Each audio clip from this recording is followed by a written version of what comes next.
Hello guys, இன்னைக்கு நம்ம பார்க்க போற அனிமே வாரிங் ஸ்டேட்ல எபிசோட் 9 தான். அப்படி நீங்க இதுக்கு முன்னாடி போட்ட எபிசோட்லாம் பார்க்கலையா, மறக்காம பார்த்துட்டு வந்துருங்க. ஏன்னா அப்பதான் உங்களுக்கு இந்த வீடியோ வந்து புரியும். மறக்காம கீழே லைக் பண்றேங்க. நீங்க இப்பதான் நம்ம சேனலுக்கு வரீங்களா, சப்ஸ்கிரைப் பண்ணிக்கோங்க. சரி வாங்க, நம்ம டைம் வேஸ்ட் பண்ணாம எப்பிக்குள்ள போகலாம். எப்பிக்கோட ஸ்டார்டிங்லயே அவன் ட்ரைனிங் பண்ணி சோர்ந்து போயிருப்பான்ல, அங்க லீயும் பார்த்துன்னு வந்திருப்பாங்க. அவங்களுக்கும் நல்லாவே புரியுது, அதாவது இவன் அந்த வெப்பனைஸ்டு டெக்னிக் அதை தான் ப்ராக்டிஸ் பண்ணிருக்கான்னு. ஆளும் அங்க ரொம்ப சோர்ந்து போயிருக்கானா, இதனாலே அவனுக்குன்னு அங்க சாப்பாடெல்லாம் கொண்டு வந்து தராங்க.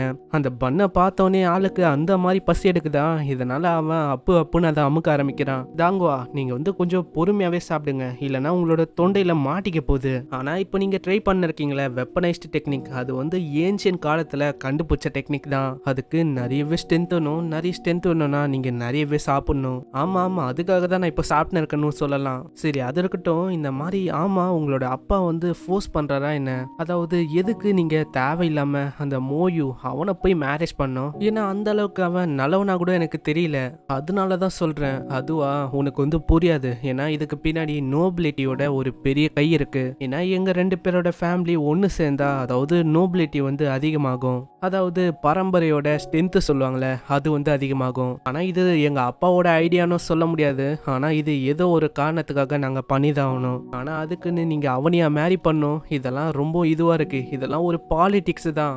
தாங்குவா, நீ எதுக்கு அதை நினைச்சலாம் கவலைப்படுற? அதை பத்திலாம் நீ கவலைப்படாத. நீ அதை மந்துரு. நீ இப்ப வெறுமா சாப்பிடு. நீ வந்து என்ன பண்ணிருக்க, என்னோட வயிறு அது வந்து ரொம்ப ஃபுல்லா தான் இருக்கு. ஆனா ஏதோ ஒண்ணு, நீ வந்து அப்படியே என்னோட தாங்குவா மாதிரி தான் இருக்க. ஏன்னா அவனுக்கும் எப்போ முன்னாடி போகணும், எப்போ பின்னாடி வரணும், அதெல்லாம் ஒண்ணுமே தெரியாது. ஆர்வ கோளாறு மாதிரி அப்படியே போயிடுவான். நீ என்ன சொல்ற? எனக்கு வந்து ஒண்ணுமே புரியல. ஆமா, உனக்கு வந்து புரியாது. ஆனா நீ அவன மாதிரி தான் இருக்க தெரியுமா? 3 வருஷத்துக்கு முன்னாடி ஒரு விஷயமும் ஆச்சு. அதுலதான் அவன் இறந்து போனான். நாங்க யாங் சிட்டிக்கு போயினந்தோமா, அப்போ எங்க ஃபாலோவர்ஸுக்குள்ளேயே எங்க அப்பாவோட ஆப்போனன்ட்ல ஒருத்தங்க வந்து இருந்தாங்க.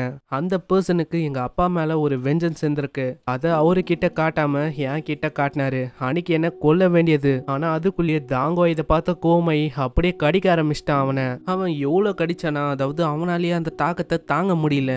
நாயே, நீ வந்து என்ன கிடைக்கிற? நீ வெறும் நாய் தான், நீ எல்லாம் உயிரோடவே இருக்க கூடாது அப்படின்னு சொல்லி அவன் பயங்கரமா குத்த ஆரம்பிச்சிட்டான். இதை பாக்குற எனக்கும் அங்க ஒரு மாதிரி ஆயிடுச்சா. நான் வந்து அங்க இருக்கிற கத்தி எடுத்து அவனை போட்டு தள்ளிட்டேன். நான் இனாதான் அந்த அசாசினை போட்டு தள்ளியிருந்தாலும் என்னோட தாங்குவா அவன் வந்து இறந்து போயிட்டான். அங்க நானும் கதன இருந்தாலும் அவனை வந்து என்னால மீட்டு கொண்டு வர முடியல.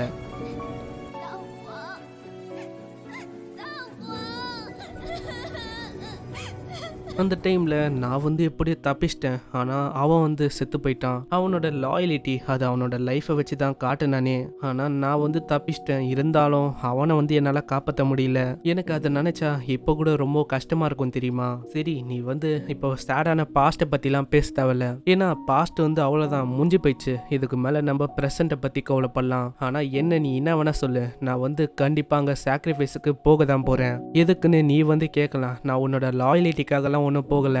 நான் போறது என்னோட ரூமர், அதை வந்து உன் தலையிலேருந்து நான் நீக்கணும். அதுக்கப்புறம் உனக்கு வந்து எந்த விதமான பிரச்சனையும் வரக்கூடாது. அதுக்காக வேண்டிதான். ஏன்னா உனக்கு வந்து எந்த விதமான ரெக்ரெட்டும் இருக்கக்கூடாதுல்ல. தாங்குவா, நீ வந்து உண்மையிலேயே நல்லவன் தான். ஆனா அதுக்குள்ளேயே லீயும் அங்க கூப்பிடுறாங்க.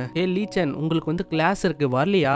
இதுக்கப்புறம் அவ போகும்போதே சொல்றா, தாங்குவா, நீ வந்து உன்னோட வெப்பன் பாடி ஸ்டைல் அதை வந்து மாஸ்டர் பண்ணிடு. அதுக்காக நான் வெயிட் பண்ணுவேன். அங்க ஜீக்கும் இதை கேட்கும் போது ரொம்ப சந்தோஷமா இருக்கு. இதுக்கப்புறம் அங்க அதே மாதிரி ட்ரைனிங் எடுக்க ஆரம்பிக்கிறான். நைட்டு பகலுன்னு அவன் ட்ரைனிங் எடுக்கிறான். நைட்டு அப்படியே தூங்கிறானா. படிக்கும் போது அங்க லீ தான் வந்து எழுப்பி விடுறாங்க.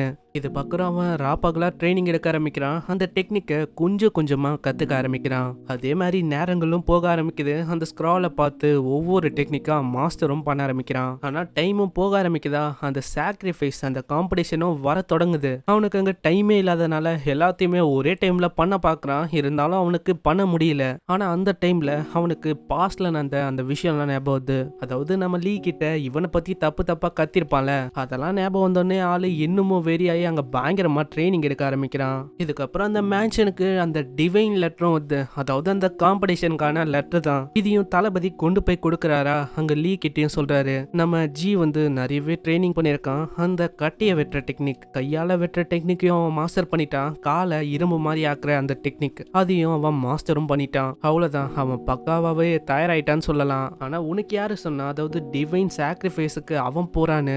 அப்பனா என்ன, நீங்க வந்து அனுப்ப மாட்டீங்களா என்ன அதாவது நான் கஷ்டப்பட்டு அவனுக்கு வெப்பன் பாடி டெக்னிக்கை நான் சொல்லி தந்தேன், அதுக்கு எந்த விதமான அர்த்தமும் இல்லாம போயிடுமே.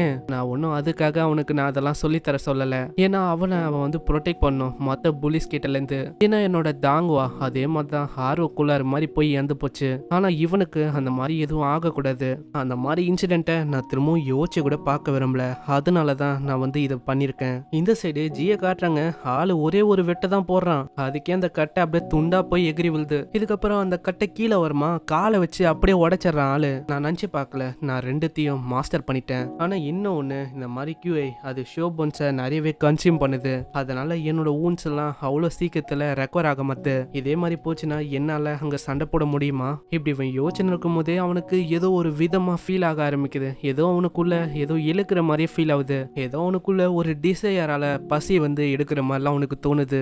அங்க லியூவும் அங்க போயின்னு இருப்பாங்களா. லியூ வேற யாருமே இல்ல, அந்த பச்சை கலர்ல ஒரு ட்ரெஸ் போட்டு பொண்ணு போதுல அதுதான். அங்க அந்த பொண்ணு போயின்னு இருக்குமா, அதை பார்த்து இந்த ஷோபோன்ஸ் கையை காட்டி எனக்கு அது வேணும், நான் சாப்பிடணும் அப்படின்னு சொல்ற மாதிரிலாம் இவனுக்கு கேக்குது. அதுவும் உயிரோடையா அப்படின்னு இது கேட்க அவனுக்கு என்ன பண்றதுன்னு தெரியல. அப்படியே ஒளிஞ்சிருந்து பார்த்துன்னு இருக்கான். அட எனக்கு எதுக்கு இப்படி தோணுது, எனக்கு என்ன ஆகுது. அங்க ஜியாலியும் அவனை கட்டுப்படுத்த முடியல. அவன் வந்து கொஞ்சம் கொஞ்சமா போறான். இங்கே இந்த எபிசோடும் முடியுது. இந்த எபிசோடு இது வந்து உங்களுக்கு பிடிச்சிருக்கும்னு நினைக்கிறேன். பிடிச்சிருந்தா மறக்காம கீழே லைக் பண்றீங்க. அப்படி நீங்க சப்ஸ்கிரைப் பண்ணலையா, அப்படி நீங்க சப்ஸ்கிரைப் பண்ணலனா சப்ஸ்கிரைப் பண்ணிக்கோங்க. இந்த வீடியோ உங்களுக்கு பிடிச்சிருந்தா மறக்காம பர்பிள் கலர் ஹார்ட்டினை கீழே போட்டுருங்க. இதுக்கப்புறம் நம்ம ஜியோட நிலைமை என்ன ஆகும், ஏன்னா லியூ பின்னாடியே அவன் போக ஆரம்பிக்கிறான். லியூவை அவன் என்ன சாப்பிட போறானா, அதெல்லாம் நம்ம நெக்ஸ்ட் எபிசோட்ல பார்த்து தெரிஞ்சுக்கலாம். அது வரைக்கும் சயனாரா.